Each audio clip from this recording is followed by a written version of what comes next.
এত ছোট বাবুটা কি রোজা রাখতে পারে? কিন্তু আমাদের সবাইকে অবাক করে দিয়ে আমার এই ছোট্ট আম্মুটা কিন্তু একটা রোজা রেখে ফেলেছে।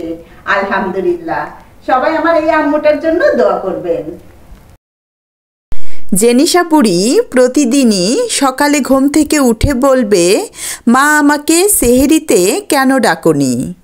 আমি ওকে এটা ওটা বলে ভুলিয়ে রাখি, কারণ 5 বছরের এত ছোট মানুষ কিভাবে রোজা রাখবে বলেন? ও তো প্রতিদিনই মন খারাপ করে এজন্য। ও আসলে দেখে যে আমরা বাসার সবাই রোজা রাখি, শুধু ও একাই রোজা রাখে না, হয়তো এই ব্যাপারটা ওর কাছে ভালো লাগে না। জেনিশা রোজা রাখতে আরও বেশি আগ্রহী হয়েছে সিজা আর জারুনের রোজা রাখা দেখে।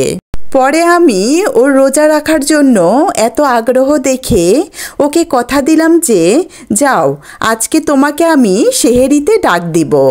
ও তো মহা খুশি। ও এই কথা শুনে আমাকে কি বলে জানেন? ও বলে, মা সেহরিতে ডাকলে আমি যদি না উঠি তাহলে তুমি আমার কানে কানে এসে বলবা, জেনিশা ওঠো, সেহরি খাবা না? পাক না বুড়িটা আমার। তো সেহরি খেয়ে দিয়ে আমার বুড়িটা রোজা রেখেছে আজকে, আলহামদুলিল্লাহ। আমরা ভেবেছিলাম হয়তো ও রোজা রাখতে পারবে না, কিন্তু সে আমাদের সবাইকে অবাক করে দিয়ে একটা রোজা কিন্তু রেখে ফেলেছে, মাশাল্লাহ। তবে বিকেলের দিকে ওর একটু খারাপ লাগছিল। খারাপ লাগলেও কিন্তু আমার আম্মুটা রোজা ভাঙেনি। আবার সিজা জারুনকেও দেখি, ওরা তো প্রতিদিনই রোজা রাখে, কিন্তু ওদের মধ্যে কোনো ক্লান্তি বা দুর্বলতা দেখি না। ওরা খুব আনন্দ নিয়ে রোজা রাখে, মাশাল্লাহ। আবার 3 ভাই বোনই আমাদের সাথে নামাজ পড়ে, আবার আমাকে ইফতার গোছাতেও সাহায্য করে ওরা।